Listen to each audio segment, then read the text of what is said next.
Welcome to Whisperwood Stories. Today, we're going to read 2 stories from nosleep, a subreddit full of talented horror story writers. Let's begin.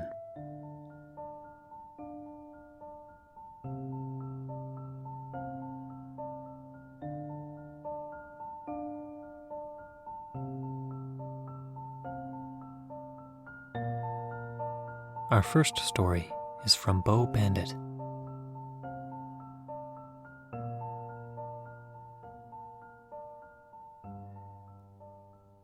I will start off by saying that I work as a nurse in a major hospital in my city.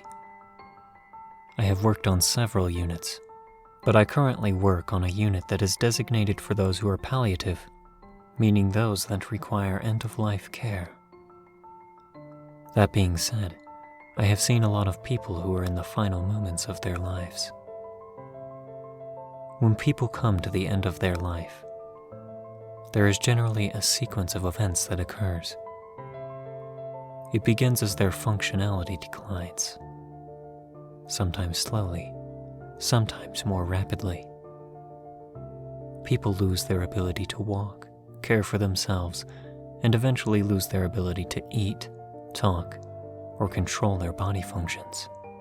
Towards the very end, they slip into a comatose state which can last for hours to weeks, and then eventually, their heart stops. Just before the comatose state, people often develop a delirium in which they can become confused, energetic, and sometimes hallucinate. In my experience, I've noticed a trend of people who are experiencing these end-of-life hallucinations. Commonly, my patients report seeing dead relatives. I am somewhat on the fence regarding the supernatural, and I don't necessarily believe in an afterlife.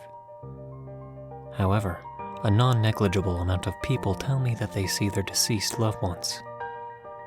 Husbands see their dead wives. Children see their dead parents. Sometimes they speak. Sometimes they don't. Nobody has reported to me that this hallucination bothers them or makes them uncomfortable. In fact, most often people are comforted by these visits.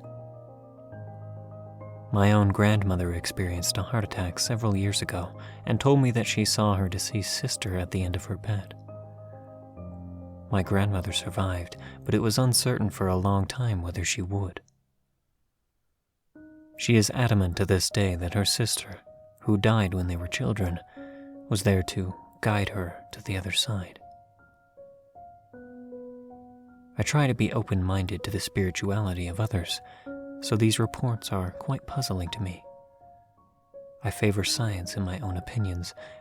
For example, these people are aware that they are dying, and they are associating their own deaths with those that they have witnessed. I remember discussing this trend with another nurse, and she believed that they were angels. The second trend I have noticed is that people often see a dog in their room. Patients describe this dog in an alarmingly similar way. It is often a black German shepherd with pointed ears that appears calm but attentive, watching them. Although the behavior of the dog sometimes changes, as some people say the dog is at the foot of the bed, and some say the dog stands beside me when I'm in their room. The most unsettling aspect of this hallucination, however, is that the patients are often unnerved or even terrified of the dog. I have had patients beg me to take the dog out of their room because it scares them. Some even moved to tears. I try my best to comfort them, but often those patients will only be consoled while I am there, and will become frightened again when they are there alone. This is another hallucination that the other nurses have mentioned, as they too have experienced this with patients. I'm pretty certain this is just a trick of human psychology, but I always found it a little creepy. Thanks for listening.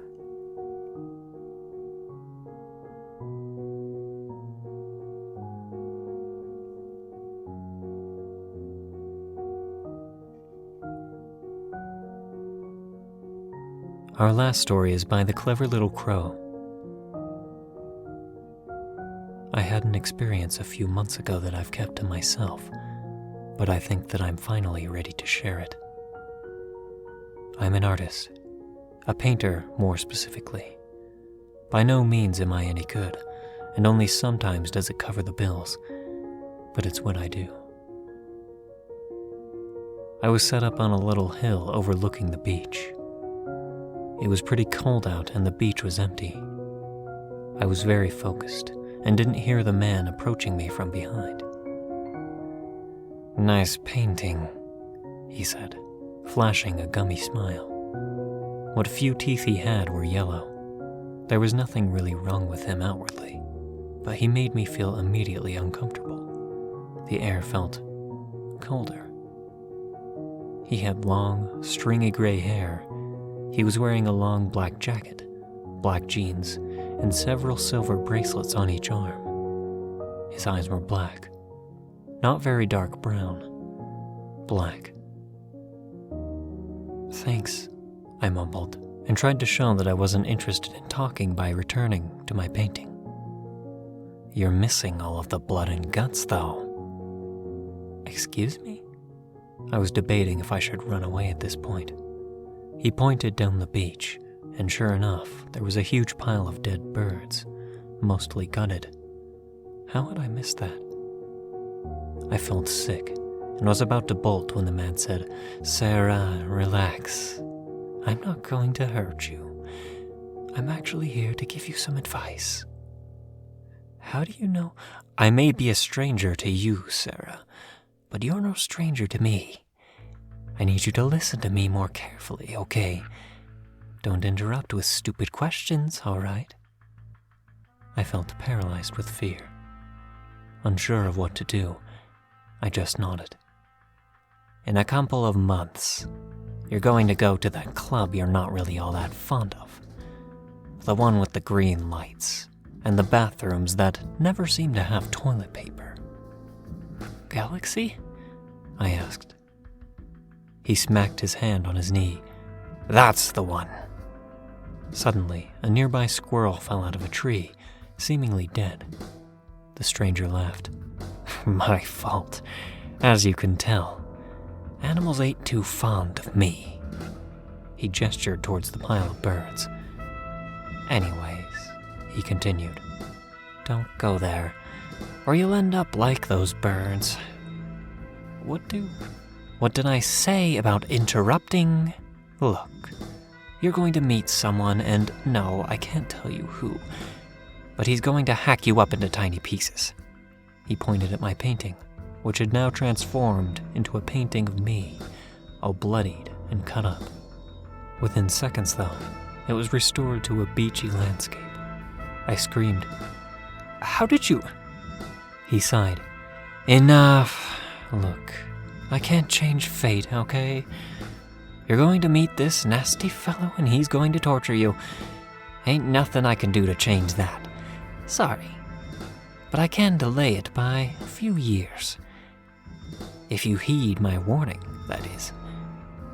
Do not go to Galaxy. Got it?" The questions exploded out of me. "Why can't I change it? Who is he? How do you know? Why are you telling me this? Who are you?" "We like to make bets where I'm from. If the others find out I'm cheating, well, they'll cut out my tongue and pour acid in my eyes."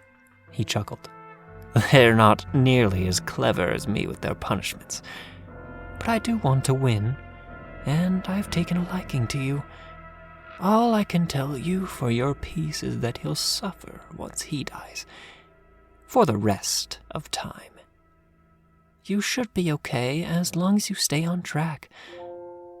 I do very much look forward to meeting you again." And he was gone. I don't know if it was real or imagined. I'm terrified all the same, all the time, but I have not, and will not, ever go to Galaxy.